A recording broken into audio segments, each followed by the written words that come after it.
ओम शांति। आज का विषय है मन मना भव का गुह्य अर्थ। आज बाबा ने कहा मुरली में ज्ञान का एक ही अक्षर है, मन मना भव। बाबा कहते हैं कि मन की स्थिति ऐसी रहे जैसे ड्रामा की सीन चल रही है, वैसी ही मन की स्थिति एक रस रहे। तो ये है मन मना भव, मन को साधना, मन को भगवान में लगाना। ये सबसे बड़ी साधना है। कहते हैं मन साधे सब सधे, मन के हारे हार, मन के जीते जीत। तो मनोबल से क्या संभव नहीं है? मनोबल से तो असंभव भी संभव होता है, और मनोबल से हम बच्चे विश्व को भी जीत सकते हैं। तो विश्व के मालिक बनते हैं ना हम। तो वो मनोबल कैसे आता है? परमात्मा बाप के याद से, शक्तियों से। तो बाबा कहते हैं कि मन मना भव के लिए, मन की इस साधना के लिए क्या ध्यान रखना है कि ड्रामा में आने वाली हर सीन जो सामने आ रही है, उसके साथ साथ मन की स्थिति भी हूबहू पैरेलल चले, कोई चेंज नहीं। माने एक रस, मन की स्थिति में हलचल बिल्कुल ना हो, एक रस रहे, जैसे शिव बाबा रहते हैं, एक रस। तो ये कैसे होगा? इसके लिए कुछ धारणाएं हमें करनी होंगी। तो हमें ये समझना होगा कि ड्रामा का ज्ञान जो बाबा ने दिया है, उससे हम बच्चों को स्पष्ट हो गया है कि इस ड्रामा में ऐसा कभी नहीं हो सकता कि हम समझें कि हम निर्दोष थे और हमारे साथ गलत हुआ, रॉन्ग हुआ, या हमें ऐसे कर्म की सज़ा मिल गई जो कर्म हमने किया ही नहीं। ये असंभव है, हो नहीं सकता ये। तो अगर आपको ऐसी कोई सोच हो तो आप तुरंत उसको करेक्ट कीजिए, क्योंकि उस सोच के कारण आपका बहुत सारा समय बेकार जा रहा है। समय को बेकार नहीं करना है ना। बाबा ने कहा है कि संगम युग में 1 सेकंड वर्ष के समान है, बहुत इम्पोर्टेंट है। तो समय को व्यर्थ नहीं गंवाना है। बाबा ये भी कहते हैं कि संकल्प करना माने रुकना। तो हमें अपने समय को बचाना है, और मन की इस साधना के लिए हम आज चिंतन करेंगे कि कैसे हम अपने जीवन में ड्रामा के ज्ञान को धारण करें। तो पहला बिंदु है, पहला पॉइंट है कि ड्रामा का ज्ञान हम बच्चों को ये सिखाता है कि हम कभी भी ये भूल कर भी ना सोचें कि हम निर्दोष हैं और हमारे साथ कुछ गलत हुआ या हो रहा है, या हमें कोई ऐसी सज़ा मिल रही है किसी भी रूप में जो कर्म हमने कभी किया ही नहीं, क्योंकि ड्रामा ऐसा नहीं है। यह सब कुछ बिल्कुल सिस्टमैटिक प्रॉपर तरीके से इस ड्रामा में चलता है। कारण और परिणाम, कर्म और फल का सिद्धांत बहुत ही खूबसूरती से, वंडरफुली इस ड्रामा में चलता है। सूक्ष्म हिसाब किताब यहाँ रहता है, उसी के अकॉर्डिंग्स में सब कुछ होता है। जैसी हम हैं, जैसी हमारी एनर्जी है, वैसे ही आत्माओं को हम आकर्षित करते हैं, वैसे ही शहर में हम होते हैं, परिवार में हम होते हैं, और छोटी छोटी बातें जैसे जैसे हमारी एनर्जी होगी, वैसे ही दुकानों पर हम वस्त्र खरीदने के लिए जाएंगे। जिस प्रकार की फल या सब्जियां हमारे घर में आती हैं, वो भी हमारी एनर्जी से मैच करती होंगी। जिस शहर में भी कभी हम जाएंगे, कभी हमारा स्थान परिवर्तन होगा, तो वो भी हमारी एनर्जी से मैच करता होगा। तो कोई भी चीज़ इस ड्रामा में बिना रीज़न के नहीं है। ये हम अपने अंदर अंडरलाइन कर लें। जो भी होता है 100% उसमें कारण होता है छुपा हुआ, और वो कारण सूक्ष्म हो सकता है जो हमारी समझ में ना आए। ड्रामा में आने वाली सीन का स्वरूप हमेशा अच्छा हो ये बिल्कुल ज़रूरी नहीं है। तो उसका स्वरूप बुरा हो सकता है, खराब, नेगेटिव, कभी कभी बहुत ज़्यादा दर्दनाक भी हो सकता है, भयंकर भी हो सकता है, लेकिन उसमें हमारा कल्याण समाया हुआ है। तो कैसे, ये धारणा हम बच्चों को अपने अंदर करनी है। जैसे कई बार हम ईश्वरीय सेवाओं में होते हैं तो हमारा स्थान परिवर्तन होता है, उससे संबंधित भी हमारे अंदर हलचल चलती है। जैसे हम किसी विशेष स्थान पर जाकर परमात्म सेवाएं करना चाहते हैं, लेकिन हम नहीं जा पाते हैं ड्रामानुसार, तो हमारे मन में मलाल रह जाता है, अफसोस रह जाता है, और वो संकल्प निकलता ही नहीं भीतर से। अब वो निकले तब तो मन की साधना हो ना, वैसी जैसे हम चाहते हैं। या फिर ये भी होता है कि कई बार हम किसी स्थान पर रहना चाहते हैं, लेकिन बाबा हमारा परिवर्तन कर देते हैं सेवाओं के लिए। तो क्या होता है, आत्मा जहाँ भी लंबे समय तक रहती है, वहाँ एक प्रकार का कंफर्ट जोन पैदा हो जाता है। और जब उस कंफर्ट जोन के अंदर कोई इंटरफेरेंस होती है, बदलाव की, चेंज की, तो आत्मा को अच्छा नहीं लगता है, वो परिवर्तन अच्छा नहीं लगता है। तो उस परिवर्तन को स्वीकार करने की शक्ति और समझ चाहिए होती है, दोनों चाहिए। तो ड्रामा का ज्ञान हमें ये सिखाता है कि जब हम स्थान परिवर्तन नहीं करना चाहते, लेकिन वो होता है, उसके पीछे हमारा गुप्त कल्याण ये होता है, हमारे अंदर ऐसी सूक्ष्म गहराई में ऐसी कमियां हैं, कुछ ऐसी संपन्नता में कमी है जो जिससे हम अवगत नहीं हैं, लेकिन बाबा जानते हैं। तो ड्रामानुसार उसमें हमारा कल्याण ऐसे है कि उस स्थान परिवर्तन में ही, वहाँ जाकर ही वो जो कमियां हैं शक्तियों में परिवर्तित होंगी। कुछ ऐसा है जो अब तक हमारे अंदर संपन्नता में कमी रखे हुए है, तो वो भरपूर कब होगी, जब हमारा एक विशेष स्थान में परिवर्तन होगा। वहाँ जाकर हम कुछ सीखेंगे, कुछ ऐसे अनुभव करेंगे, तो इससे हमारी स्थिति और मजबूत बनेगी।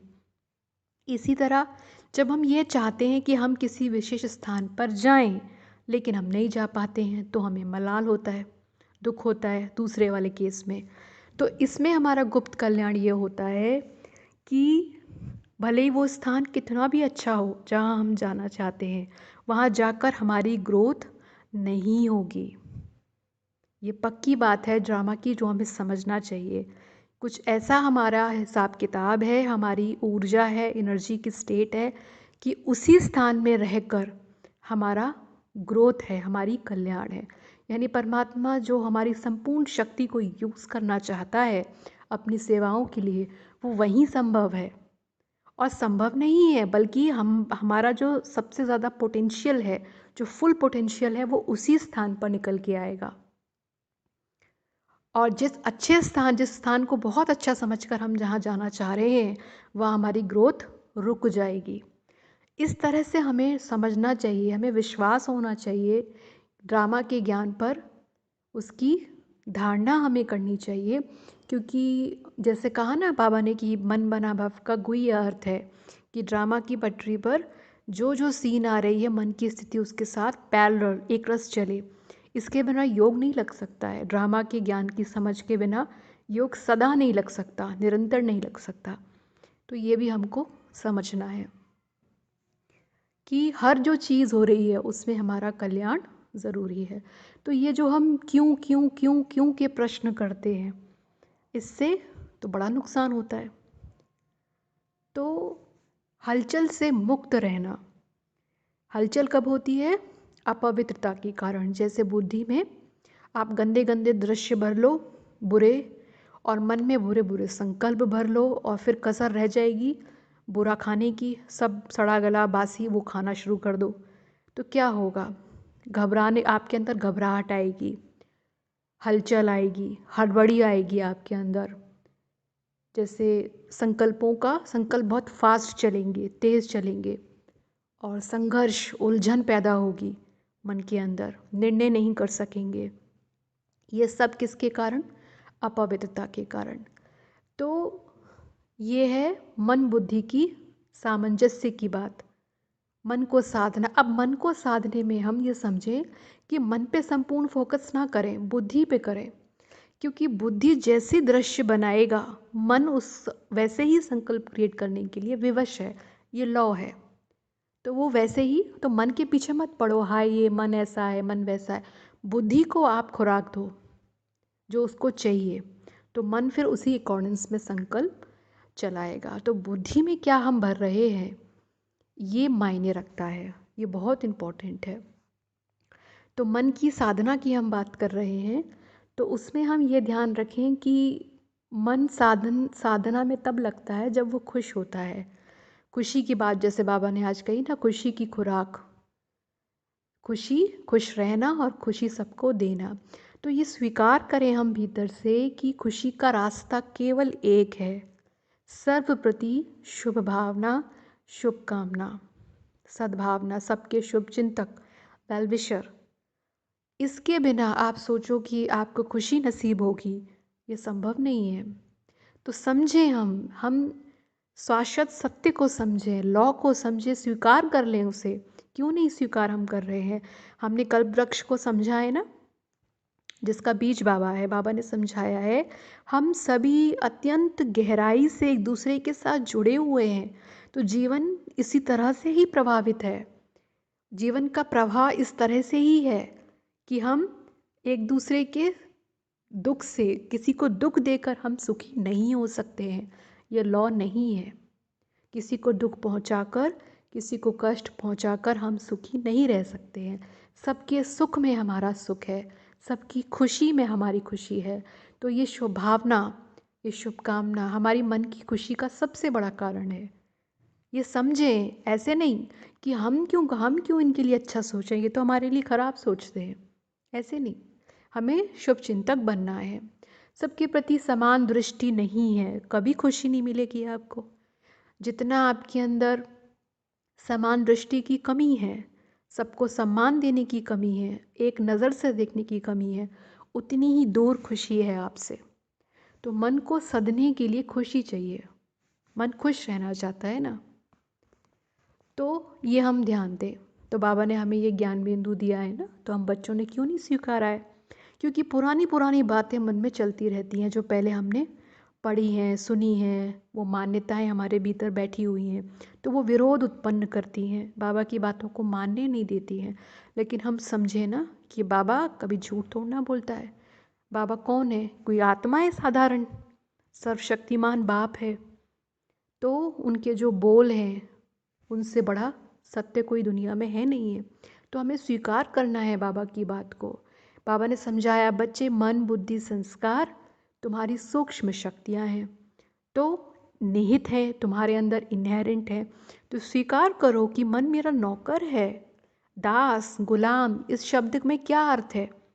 दास और गुलाम यानी अधीनता का वाइब्रेशन है ना। मन मेरा नौकर है, गुलाम है, यानी अधीन, संपूर्ण अधीन है। तो भला वो कैसे अपनी मर्जी चला सकता है? तो भला नौकर मालिक को चला कैसे सकता है? ये तो मेरी इंसल्ट है। अगर नौकर यानी मन मुझे चला रहा है तो मेरी इंसल्ट है। आप इस इंसल्ट को स्वीकार मत करिए। ऐसे बनना है हमको स्वराज्य अधिकारी। फिर कभी कभी मन को प्यार से भी समझाओ कि तुम मेरे मित्र हो, तुम मेरे कल्याणकारी सहयोगी मित्र हो। एक तुम ही तो हो जो मेरे कल्याण के लिए सोचते हो। ऐसे मन के साथ प्यारा रिश्ता, कोई विरोध का नहीं। जो हम मनुष्यकृत गीताओं में से जो हम इंटरप्रिटेशन निकालते हैं ना, वो घोड़े वगैरह पता नहीं क्या क्या, घोड़े से भी तेज दौड़ता है, ये है वो, आधा अधूरा जो ज्ञान है वो बड़ा खतरनाक होता है। तो हमें समझना है कि अब हमें दुनिया की बातों से कोई मतलब नहीं है। बाबा ने हमें जो बताया है वो हमें समझना है, स्वीकार करना है, ताकि मन बुद्धि की, एक तो मन की स्थिति एक रस रहे और मन बुद्धि का आपस में अच्छा कोऑर्डिनेशन चले, सामंजस्य रहे, तो हम बाबा को याद कर सकेंगे। तो मन को जो चाहिए वो आप मन को दीजिए। जैसे शुभ भावना, शुभकामना की बात कही, अब मन को वैरायटी भी चाहिए, मन को मनोरंजन भी चाहिए। तो इसके लिए हम याद के विभिन्न प्रयोग कर सकते हैं, अपनी याद को, अपने अमृत वेले को रोमांचक बना सकते हैं। ये हमें करना चाहिए। फिर बुद्धि को चाहिए श्रेष्ठ संकल्प का भोजन, तो हम अच्छा चिंतन करें, इससे बुद्धि तंदुरुस्त हो जाती है। तो जिसको जो चाहिए वो हमें उसको देना चाहिए।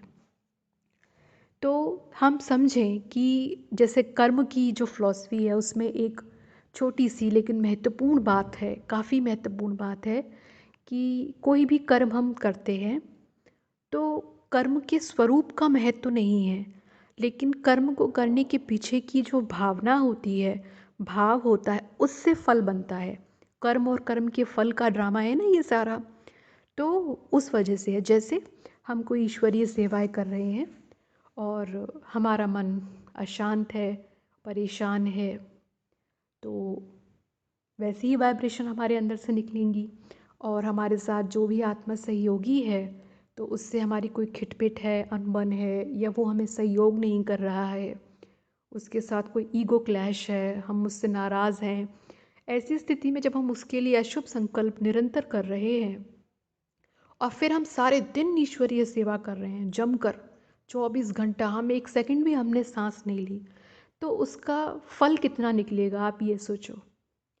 इसके बजाय हमने एक बहुत छोटा सा काम किया, लेकिन भावना हमारी बहुत ऊंची थी, बहुत अच्छी थी, पवित्र थी, श्रेष्ठ थी, तो उसका फल कैसा निकलेगा। तो समझना है कि कर्म जब हम कर रहे हैं तो उसका फल किस आधार से आ रहा है, भाव और भावना के आधार से आ रहा है, ये हमको समझना है। तो इसी तरह से हम समझें कि संबंधों में भी जब हम कहते हैं कि ये बदल जाए तब हम बदलेंगे, ये रॉन्ग है। इसी वजह से फिर हम हमारी मन की स्थिति एक रस नहीं रहती ना, कि ड्रामा ऐसा क्यों बना है, मैं इन्हीं के घर में क्यों हूँ, यही मेरे माता पिता क्यों हैं, यही मेरा पति क्यों है, इससे अच्छा तो कोई और होता, ये मैं घर छोड़ के चली जाऊँ, ये घर छोड़ के कहीं चले जाएं। इस तरीके की बातें हम करते रहते हैं। तो बाबा समझाते हैं कि बच्चे, लौकिक को अलौकिक में परिवर्तन करने की जो विधि है वो दृष्टि और वृत्ति का परिवर्तन है, केवल वो परिवर्तन करना है ना। बहू है तो बहू को आत्मा देखना है, सास है तो सास को आत्मा देखना है, बॉस है तो बॉस को आत्मा देखना है। तो दृष्टि और वृत्ति का परिवर्तन है। जैसे आज बाबा ने कहा ना, बहुत भाई भाई की दृष्टि, ये मेहनत का काम है, आत्मा भाई भाई देखना, लेकिन इसके फ़ायदे बहुत हैं। बाबा ने बताया कि क्रिमिनल दृष्टि, माया के तूफान, बुरे संकल्प, ये सब नहीं आएंगे, ख़त्म हो जाएंगे। तो ये हमको समझना है। तो योग न लगने का भी सबसे जो बड़ा रीज़न है वो यही है कि माया जो प्रबल है ना, माया का सबसे प्रबल रूप है काम वासना। और जब तक बुद्धि में इसकी इम्प्रेशन पड़ी हुई है तब तक बुद्धि दिव्य नहीं बन पाती, तो हम बाबा को याद नहीं कर पाते। लेकिन बाबा को याद किए बिना भी हमारा इससे पीछा छूटे, ये भी नहीं है। तो हमें सारे सब्जेक्ट्स पर ध्यान देते हुए एक बैलेंस अपने जीवन में क्रिएट करना चाहिए, ज्ञान, योग, धारणा, सेवा, और अपने को हमें इस लायक बनाना है कि हम निरंतर बाबा की याद में स्थित रह सके। तो हम क्या करें, लौकिक को अलौकिक में परिवर्तन करने के लिए दृष्टि और वृत्ति का हम चेंज करें। वृत्ति अगर आपकी चेंज हो जाएगी तो सब कुछ चेंज हो जाएगा, फिर तो बहुत इजी हो जाएगा, क्योंकि फिर बार बार आपको कोई बात पे इतना सोचना नहीं पड़ेगा। जब वृत्ति बन जाएगी तो नेचुरली उसी के अकॉर्डिंग्स में आपको संकल्प आएंगे। तो ये हमको समझना है। जैसे हम कोई किसी को ज्ञान सुना रहे हैं, जब भी आपको लगे ना कि आपके लौकिक परिवार वाले नहीं बदल रहे हैं, तो उसका कारण ये है कि आप सिर्फ केवल ज्ञान सुनाते हो, शुभ भावना नहीं है, तो वो कभी परिवर्तन नहीं होंगे। तो ये हमको समझना है, हम ड्रामा के ज्ञान को समझें कि कैसे हम जिनके साथ हैं, जिन परिस्थिति में हैं, वो हमारे लिए कल्याणकारी है और हमारा पाठ भी कल्याणकारी है। यहाँ पर ये इतनी बड़ी ईश्वरीय कारोबार चलती है, तो क्या ये किसी एक प्रकार की सेवा से ही चलेगी, कि किसी एक प्रकार की डिपार्टमेंट से या विंग से ही चलेगी? ऐसे नहीं। हर आत्मा का बहुत महत्व है, हर आत्मा की सेवा का बहुत बहुत महत्व है, चाहे शरीर से, चाहे मन से, चाहे धन से। बाबा का हर एक एक बच्चा बहुत वैल्यूबल है। यहाँ कोई भी फालतू नहीं है। बहुत लोग कह देते हैं, किसी को भी कह देते हैं कि आप फालतू हैं। ये बहुत गलत है, भगवान की रचना का अपमान है। ऐसे नहीं, कोई भी है, हर आत्मा वैल्यूबल है। तो हम सबको ब्राह्मण कुलभूषण देवात्मा के रूप में देखें, तो ये बहुत इम्पोर्टेंट है। इसके बिना हम आगे नहीं बढ़ सकते हैं। तो ड्रामा में आने वाली हर सीन, तो ये तो जैसे घर परिवार की बातें हैं या जो भी हमारे मन में संकल्प उठते हैं। इसके अलावा कभी कभी कुछ बड़ी बातें हो जाती हैं, जैसे अपने किसी प्रियजन का शरीर छोड़ना, या फिर धन की कोई बहुत बड़ी हानि होना, कोई हादसा हो जाना। ऐसी बातें भी ड्रामा में होती हैं। तो इसके लिए भी बाबा ने यही समझाया है कि इसमें तुम्हारा गुप्त कल्याण है। जैसे कई बार क्या होता है कि हमारा शरीर छूट जाता है, तो इसमें हमको ये समझना है कि कुछ ऐसा हमारा हिसाब किताब था कि अगर वो शरीर हमारा नहीं छूटता तो हमें ही नुकसान होता, क्योंकि हम सब यहाँ अपने पापों को ही तो भस्म कर रहे हैं ना। संगम पर हम सब क्या कर रहे हैं, अपने जो पाप कर्म हैं उनको भस्म कर रहे हैं। हमारे हिसाब किताब बाबा चुकतू करवा रहा है। तो अब ये तो बाबा ही जानता है हमने कि हमारे क्या हिसाब किताब है, हमारे क्या कर्म हैं, क्या हम ये जो गुह्य गति है केवल बाबा जानता है ना, हम तो ना जानते हैं। तो कई बार क्या होता है कि हम जो शरीर छोड़ते हैं, इससे भी हमारे बहुत सारे कर्मों के हिसाब किताब, जो पाप कर्म हैं, वो चुकतू हो जाते हैं, जो अदरवाइज़ नहीं होते। तो उसमें भी फिर सिद्ध होता है कि हमारा बहुत बड़ा कल्याण होता है, क्योंकि हम यही चाहते हैं ना। तो बाबा को तो अपने हर बच्चे से सेवा लेनी है, मतलब उसको सेवा कि जहाँ पे उसकी ज़रूरत है वहाँ उसको भेजना है, यूज़ करना है। इस बात को हम समझें। कोई प्रियजन शरीर छोड़ते हैं तो क्या हम इसको कंट्रोल कर सकते हैं? क्या ये हमारे नियंत्रण में है? क्या बाबा है इसके पीछे, किसी को जन्म देने वाला या किसी की मृत्यु के पीछे? ये तो होता ही है। संसार में जो आया है उसको जाना ज़रूर है, ये खेल बना हुआ है ना। तो इस सच्चे को भी, इस सच्चाई को हम धारण करें, स्वीकार करें, समझें अपने अंदर। क्योंकि आत्मा तो नहीं मरती ना, लेकिन शरीर बदलता है। तो जो बिछड़े हैं वो फिर मिलेंगे, कल मिलेंगे। कोई किसी से ऐसे नहीं है कि चले गए। तो अगर हम रोते भी हैं तो क्या है, शरीर समझ के रोते हैं। तो किसके लिए रो रहे हैं, जाने वाला तो चला गया ना। अब शरीर समझ के हम रोते रहते हैं। तो वास्तव में हमारी सही याद क्या है उनके प्रति, हमारी सही प्यार क्या है कि हम उनको शांति का सहयोग दें, उनके लिए शुभ भावना रखें, उन्हें योग करें, याद करें कि वो आगे आने वाली जो उनकी यात्रा है वो बहुत अच्छी हो। तो ये है। या फिर और कोई भी बड़ा हादसा होता है ना, तो हमें समझना चाहिए कि ये जितना बड़ा दिख रहा है ये असल में बहुत छोटा है। शायद कुछ और भी ऐसा होने वाला था जो हम सहन ही ना कर पाते और वो नहीं हुआ। तो ये हमको समझना है। जैसे कोई बच्चा है छोटा सा, तो वो 4 सब्जेक्ट्स में फ़ेल हो जाए और एक में पास हो जाए, तो एक में हम जो पास हुए ना उसकी खुशी मनानी चाहिए। समझना चाहिए कि इसमें हमारा कल्याण है। शायद मैं 5 में फ़ेल होने वाला था, लेकिन ड्रामा की वजह से मैं एक में पास हो गया। तो इस तरह से हम बच्चों को अपने मन को एक रस स्थिति में रखने के लिए ड्रामा से संबंधित जो ज्ञान बिंदु हैं उन पर विशेष ध्यान देकर उनको अपने भीतर धारण करना चाहिए। ओम शांति।